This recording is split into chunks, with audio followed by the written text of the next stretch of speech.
All right. So, the solution I have come up with this isn't a bad one. They make it on newer model cars where they actually have a spacer behind the hub or the rotor. The only issue that I'm coming across that I feel uncomfortable about, but again, this right here is more open and never actually sat on this outer lip. Granted, don't mind the rust. That's why I have new ones. Oh, there it is. It's right here. Knew that. So I had to machine it just a little bit for some wiggle space. Clearly a little bit more than I thought, but it's like 79 millimeters, and this is like 72, and this is like I said, just a little bit. I'm gonna go because heat expansion, right? Shut up. So with that being said, this fits like so. This is 3 millimeters. I got this off eBay, and then I opened up the center bore to 3.5 or your 80 millimeters. So it's a 79 millimeters and change, but I put it up to 80 just to be expansion. So with that being said, you throw this behemoth on. You throw this behemoth on. Oh my God, hold on. Oh, there we go. Slip it on. And we barely clear. But I'm not centered, so. There's that high tolerance feature. So, I'm going to run it with that. That will fill right in. It shouldn't. I'm going to say it's not going to be a very wheel bearing issue. I think I'm going to have a wheel bearing failure because these are not OEM, and I know how well they actually don't last. And plus I got to run a wheel spacer on the exterior side anyway. Well, not that one. It's a 12 millimeter, probably that one. Anyway, so there'll be a little excess weight on the wheel bearing regardless, minus the fact that I'm running a 14.5-inch rotor, and the brake caliper on it is 14 inches. I don't even remember how much they are. So it already has enough weight on it. So and I don't drive this car a lot like I used to. So there's your quick update. It's what I'm gonna do. I don't recommend, unless I'm not gonna condemn this, and I'm not gonna condone it because I don't have the car running. So this is one of those you do at your own risk type of thing, but it's just so that I can actually run my brakes as intended, to actually function. So the wheel spacer obviously isn't going to move anywhere because it's going to be behind that. It actually fits within this groove right here, which is recessed on the other side, so it actually mounts perfectly into it, which surprised the hell out of me.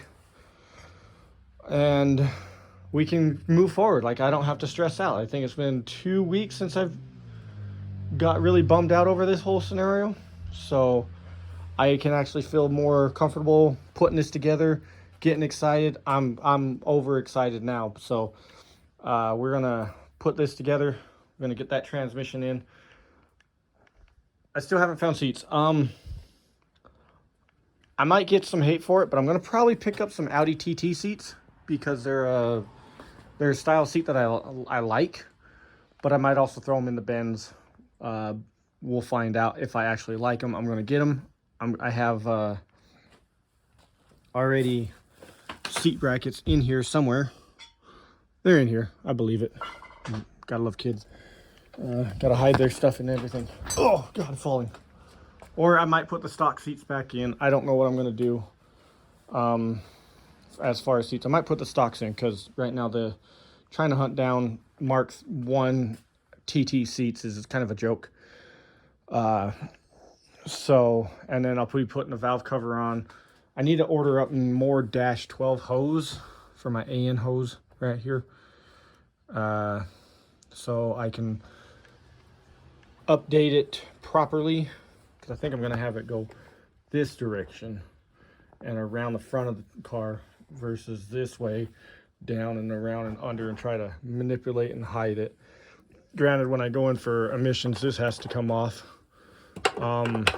They are doing stupid shit here in Utah as far as emissions.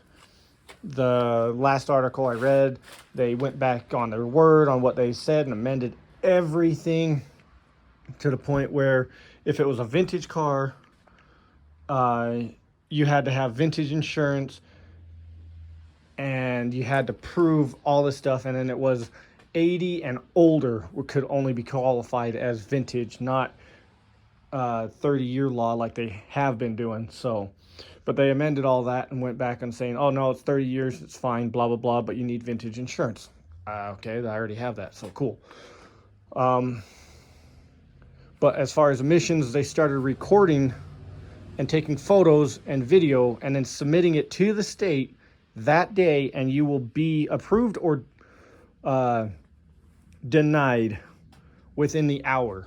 And they, being sneaky like everything government reasoned why, I don't understand, but they won't tell you. You will find out when you get pulled over. So I am, again, trying to do this so that it is still street legal in my state so I can drive my car, which it means 2 cats, not 1, which sucks. I can't even do them in line. I have to have them wide pipe. So that's stupid. But anyway, I rambled for a minute there, sorry. So there you have it. I got the solution.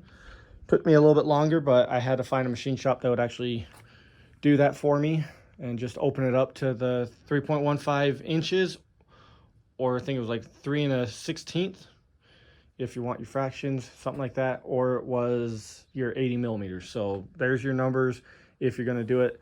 That spacer was $80 or $18 on eBay. I'm going to order up another set and have them do it to 17 just because I want to make sure that it's proper.